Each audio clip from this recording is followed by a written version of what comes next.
అందరూ బాగున్నారా? సుస్వర అఫీషియల్ ఛానల్ని సబ్స్క్రైబ్ చేయండి, లైక్ కొట్టండి, షేర్ చేయండి. ఇప్పుడు నేను అంతర్వేదికి వచ్చానండి. అంతర్వేది లక్ష్మీ నరసింహస్వామి గుడికి వచ్చాను. దీని ప్రత్యేకత ఏంటంటే మనం లక్ష్మీ నరసింహస్వామికి రోజు ఒక చెప్పుల చేత ఒక పందుకు పుల్ల ఒక కర్ర పెడతారండి ఆయన దగ్గర. రోజు ఇక్కడి అంతర్వేది నుంచి పేరుపాలెం దాకా సముద్రం కాడికి నడిచెళ్ళి సముద్రాన్ని కాపాడుతూ ఉంటాడండి ఆయన. తెల్లారిపాటికి చెప్పుల చేత అరిగిపోద్దండి.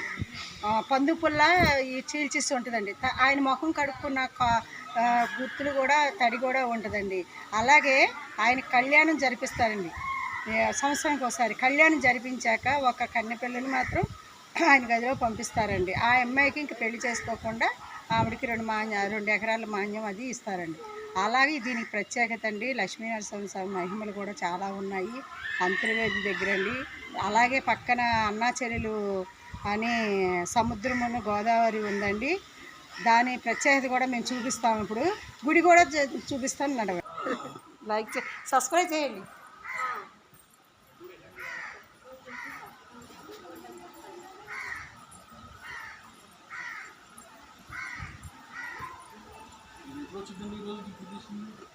ఇప్పుడు వచ్చేస్తుంది.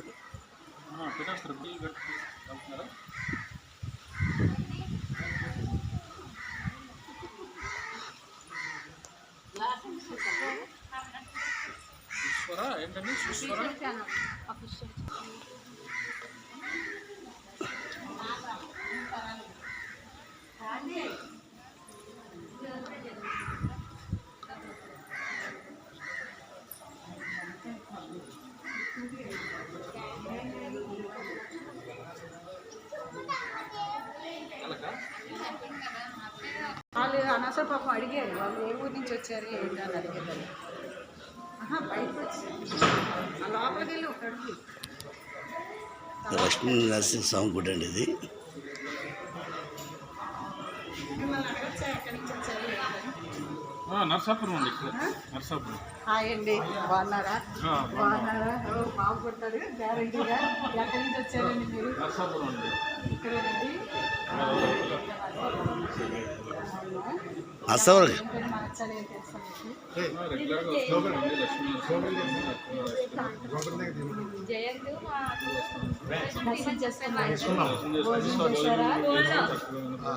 ఎప్పుడు వచ్చినా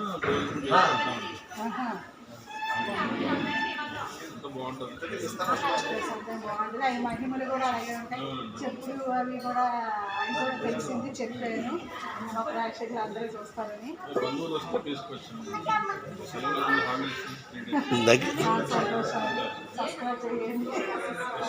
ఓకే ఓకే. లక్ష్మీనరసింహ స్వామి గుడి అండి. భోజనం టైం కదా, గుడి తలుపులు వేసేసారు.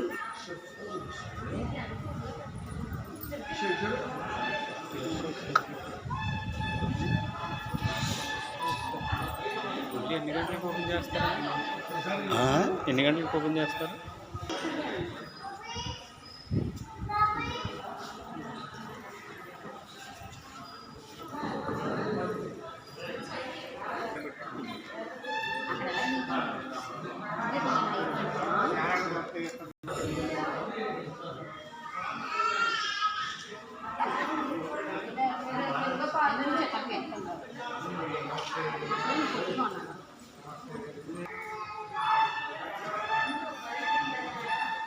అంతర్వేది వచ్చామండి. లక్ష్మీ నరసింహస్వామి గుడి చాలా చక్కగా ఉందని గుడి. పెద్దది, చాలామంది చూడవచ్చు. అంతర్వేది గుడి.